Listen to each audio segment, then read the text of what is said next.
Hello all, we are here with Sage24 and we are going to go through as many games as we can this year, and I will share with you my thoughts and give you my review for each game. I want to speed things up a bit this time because last time we didn't get through these games until the end of the year. So if I go too fast, just let me know.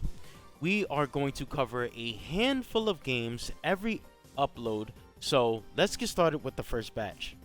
If you have seizures, skip this game by clicking the timestamps that I will provide below, because this first title is called A2C, and this is a runner shooter game with lots of colors and sprites all over your screen.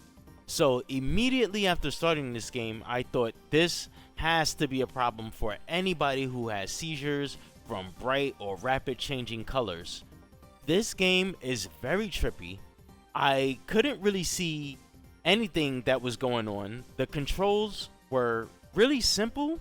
You know, you just use the WASD keys to move around, and you use your mouse to aim, and then you click your left mouse button to shoot. So this type of gameplay can be fun, but not this game specifically. It was just too colorful and hard to see anything. I couldn't tell if I was winning or losing when I was playing this. And you know, things was just really confusing, and then two anime girls just popped up on my screen and started talking about something that I could care less about because I was just ready to shut this game down. And so I did. I'm going to be honest with you, I did not enjoy this game at all. The next game is Acro Flow, and it is a 3D platformer on the Unity engine. It has controller support, so I was able to play this game with an Xbox controller. You play as this rabbit, and you collect these carrots scattered around the level, as well as a light bulb. There's like a single light bulb in each level, and I'm not exactly sure if you have to collect this, but I always just made sure that I did before completing it.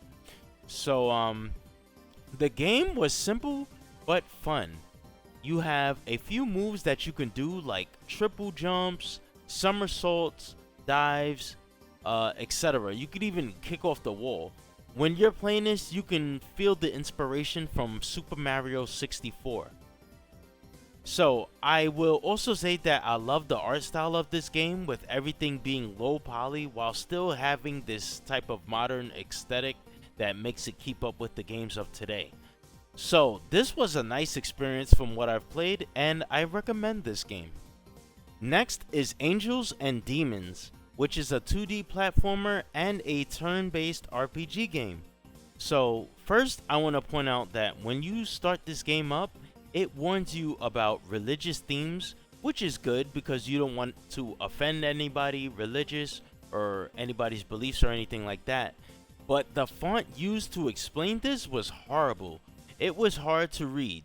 So I understand that the font was like this because it was, you know, the type of art style that the game was providing. But for that text specifically, I think it should have been put in a font where, you know, it's not difficult to see. It should just be much more clear.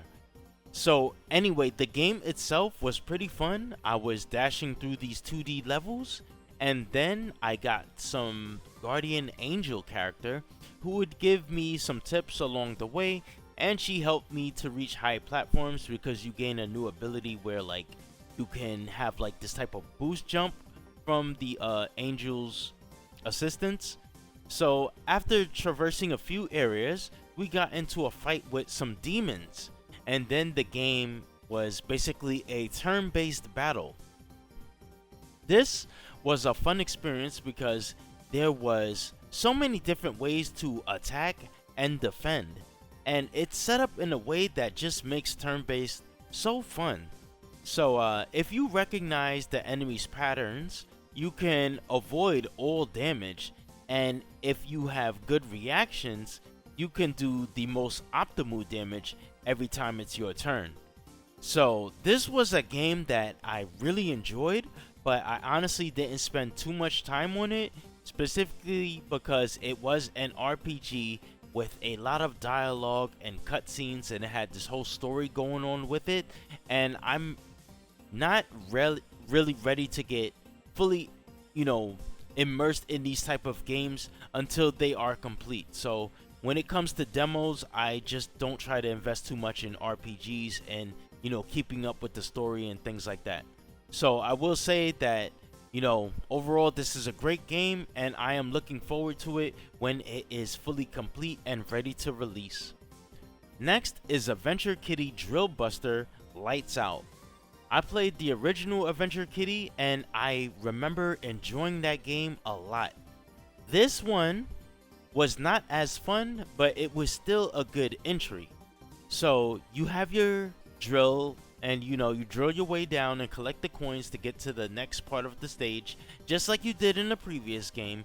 But now there's like security traps everywhere, so you'll have to avoid them.